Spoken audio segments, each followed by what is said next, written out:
Welcome to our session to introduce you to the Bachelor in International Economics and Finance. My name is Paolo Colla. I'm Associate Professor of Finance in Bocconi, and I'm your Program Director. So let's start structuring this presentation in three main blocks. So first, I want to describe what this course is for and to give you some more flavor about what is your study plan. Then we will turn into give some specific examples of economic as well as financial questions in order to give a glimpse of what you're going to study. And in the last part of the presentation, what I want to do is to provide you with some information about the placement of the former graduates for our program. So what is BF about? So the idea of BF is to enable you to understand and analyze economic and financial phenomena in an international perspective. And this goal is achieved by providing you with a solid education that's built on rigorous quantitative as well as qualitative tools. And during the course of the presentation, I want to highlight that acquiring these skills can be spent in a wide range of working environments. So this is your study path, and it evolves in three steps. So the first step, which takes place over the first 3 semesters, is what we would call learning the fundamentals. And what is in here are compulsory courses, as well as IT skills and the first foreign language. The second step, that essentially lasts for the 4th and 5th semester, focuses your study on what we call track courses. So these are more specialized or in-depth courses in economics or finance, a second foreign language, as well as soft skills. And the third step is to expand your curriculum. And this is done typically in the last semester of your study path, and it involves the choice of elective courses, the possibility to enroll in an internship program, and the possibility to go abroad on an exchange program, as well as to write a final report or dissertation. The program structure, therefore, goes as follows. So the first 3 semesters is what we call common basis or the fundamentals. So common basis is a roster of courses that are shared by many of the bachelor programs at Bocconi, including BF. And this lasts for 3 semesters, as I said before. One specific feature of this bachelor is that after 3 semesters, students have to decide whether they want to continue their study in economics or in finance. It is a specific and unique feature among all the bachelor programs that are offered in our institution, in that, like the choice essentially of what to do next, to some extent, can be postponed. And the main idea here is that during the first 3 semesters, we'll provide you with, like additional tools and additional knowledge in order to enable you to make a better choice as to whether you prefer economics or finance. Let's describe the common basis first. Here is the list of the courses for the first 3 semesters. These are not in chronological order, but rather I organized this according to some thematic areas. So the first area of study is that of economics, and it includes 2 modules of economics, microeconomics and macroeconomics. The key distinction, roughly, is that microeconomics deals with consumer behavior, while, let's say, macroeconomics tries to put together, like all the different actors in the macro system. So consumers is only one of these actors, together, for example, with firms and with the government, and to understand how these different actors interplay and interact with each other. The other subject in the economics domain is economic history.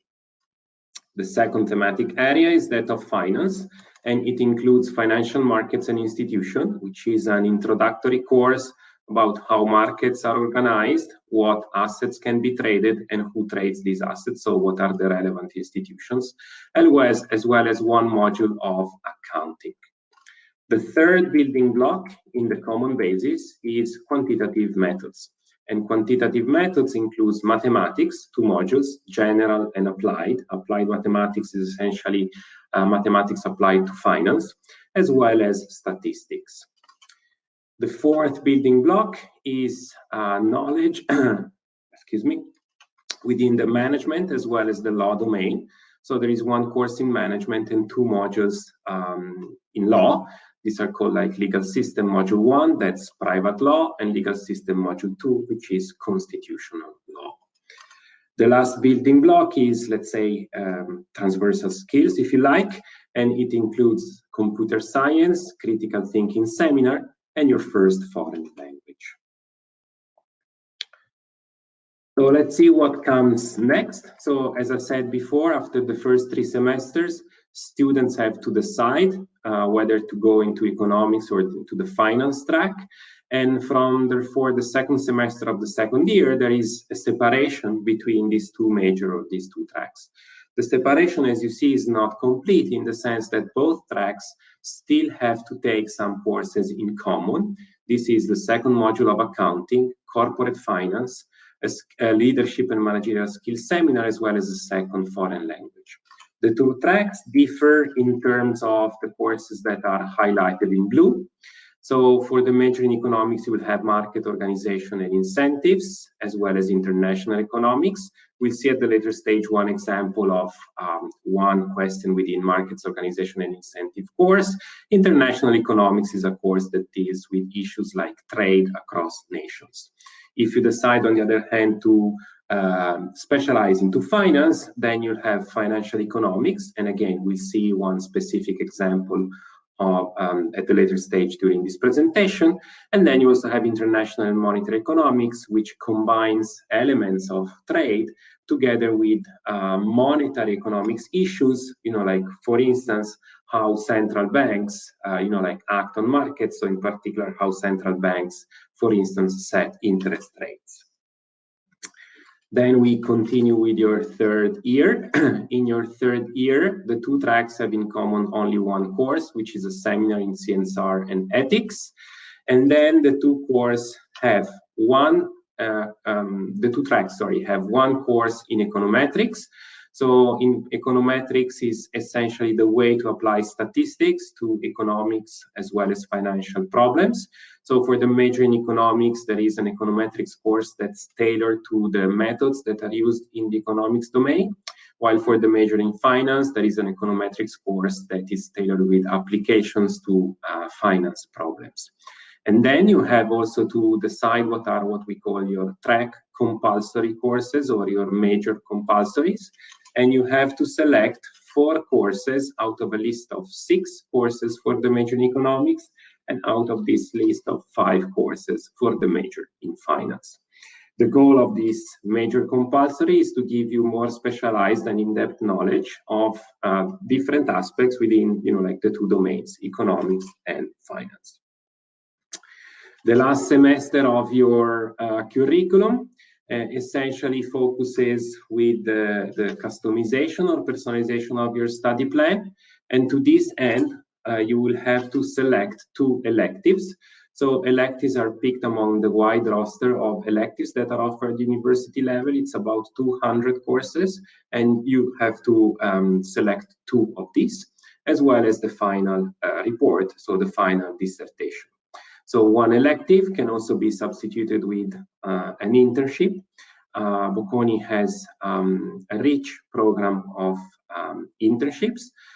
So in essence, Bocconi receives, from employers, let's say, requests for applicants. This gets into a centralized platform, and you will have access to this platform. And the internships that you will see on this platform can be used to substitute one of your 2 elective courses. So I want now to give you some information about the class profile of BF students according to 2 dimensions. So first of all, the students that are enrolled in our course in terms of their secondary school diploma. So here you have the composition for the academic year 2020-2021. So it's, let's say, the freshmen from this year. And you will see that roughly half of the students, they come from an Italian high school, and the remaining 50% of students, either they have a diploma from an international high school in Italy or a diploma from an international school abroad. As far as the choice of major is concerned, more or less over the last 3 years, we have about 1 student out of 5 that decides to go into the major in economics, while 4 students out of 5, they select the major in finance. Let me highlight at this stage that the composition of BF in terms of the major is fully flexible in the sense that there are not pre-assigned seats. So what you see in this pie chart on the right-hand side is simply, representing choices of your previous colleagues to some extent, and whatever will be the choices that you will make in your second year, this will be accommodated in terms of seats within our program. Now I turn to the second part of my presentation, and I want to give a couple of examples, both in the economics and in the finance domain, of what it means in order to clarify, what it means studying economics or finance. So the first example is borrowed from one course which is compulsory for the econ track, and the course it's called Market Organization and Incentives. So in essence, this course tries to answer, some questions. Examples include: why is competition beneficial to society? Why do we care so much about having an environment that fosters competition among firms? And also, why do we have antitrust authorities, and what do they do? In order to give you an instance of an example, that tries to highlight these two dimensions, what I have here on the left-hand side is a Google search. It's a Google search for a brand of shoes. And what you see is what Google returns in the first page of the search. And it is obvious that appearing in the first page of Google search is crucial in order to reach customers. I am particularly a very lazy customer, so I usually stop at the first page, and truth being told, I usually stop at the first 2 or 3 hits. So it is obvious that, showing up as the first hit in the first page of Google can help firms to reach customers and therefore to sell their products. And now what is interesting about this example is that the first hit on the Google page is Google Shopping. And in essence, as you know, Google Shopping is essentially the shop that Google runs. So what this example illustrates is that Google is doing, to some extent, 2 things. So on the one hand, it is providing its search engine. So it's providing, hits for all the searches that we want to run. And then at the same time is putting its own shop as the top hit on the first page. So the economic question that we are after here is whether this is good for competition, or rather Google is to some extent abusing of its privileged position in the search engine, let's say, business, in order to sell its products to customers. So this economic question, kept the competition commissioner in the EU, Margrethe Vestager, which you see here bottom right, quite busy for some time in order to gather evidence and gather data as to whether such practice should be allowed or not, and in particular whether this practice would be detrimental to competition or not. And the answer of this procedure was that indeed Google was abusing of its privileged position in the search engine segment, if you like, in order to sell other, let's say, vertical segments of the same firm, in this example, the shop, the Google shop. And as a result, the European Commission fined Google with a record high fine of 2.4 billion euros. Now we turn to finance, and we borrow one example from financial economics, again, a compulsory course for the finance track. So at the beginning of 2019, the sovereign bonds of Venezuela, with a maturity of 15 years, offered a 12% yearly return. Now, at the first sight, this looks like a good investment. The main reasons here is, this is sovereign bonds, and this return seems quite attractive. However, obviously what we need to ask ourselves in finance anytime that we see a high return is what is the risk of such an investment. So for this specific example, we therefore need to ask the following question: what makes sovereign debt sustainable? In other terms, what makes Venezuela able to repay its creditors? And for this specific example, the answer is fairly simple. So the Venezuelan government is essentially raising revenues from the oil sector. So to be more specific, the Venezuelan government owns 100% of PDVSA. PDVSA is one of the largest oil companies in the world.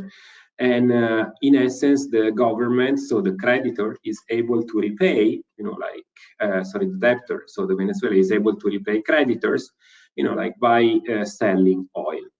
So then you start asking yourself, okay, but what is the price of oil? Is this, let's say, a good business? And if you look at the price of oil during the recent years, you see that it has been steadily dropping. So therefore, this raises concerns as to whether the debtor will be able to honor its promises to repay the creditors. And therefore, what we need to ask next is what are the consequences of a default of the sovereign on the Venezuelan economy. And in the second picture, you see something that we've seen, in the main news, over the last years. And a sovereign default is a critical and state for the local economy. And in particular, when the sovereign default, we know that there's going to be problem for citizens in order, for instance, to gather, let's say, foods or groceries. And more generally, this would clearly, would clearly result in a drop in the GDP of Venezuela. The other question is, what is the consequence on the world economy? And in particular, the question is, how can we mitigate sovereign risk? So what you have in the third picture is a trader in front of, several screens. So let's say that this trader in our example has in his portfolio one of these bonds, and immediately realizes that these bonds are not risk-free. And so the question is, how can this trader protect his portfolio, so his investments, against the sovereign risk? So in our example, against the risk of Venezuela to default on its debt. Now, I gave you two examples of economics and finance questions. So the two disciplines are indeed very much intertwined.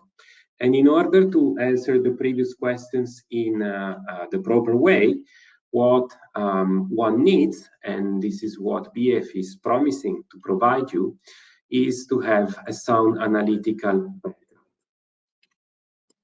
Now, in the last part of my presentation, I want to give you some information on what our former graduates do after graduation.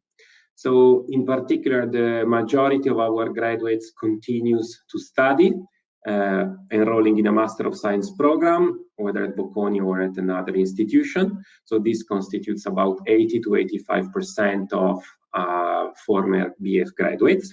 The remaining part, so which is about 15 to 20% of our students, they decide to go on the job market. And here you have instances of placements for the BF graduate students, the first two cohorts of our program, so the 2016-2017 and the 2017-2018 cohorts. Here are examples of employers in the economics domain. So the first is Amazon, which I guess needs no introduction. You all know what Amazon is. A.T. Kearney is business consulting firm. Then there is Huawei. And then there is KPMG and PricewaterhouseCoopers. So all of these are instances of, let's say, very large firms and multinational firms, as well as business consulting or economic consulting firms. Examples of placement for BF students that specialize in finance are the following one: Bank of America Merrill Lynch, Erste Bank, Goldman Sachs, UBS, and UniCredit. So all of these are very prominent players within, let's say, the financial intermediation domain. Some of these are, let's say, traditional, or if you like, saving banks. Some other are banks or intermediaries that specialize in other types of business, for instance, investment banking. So this concludes my presentation, and I wish you a happy rest of your visit on our platform.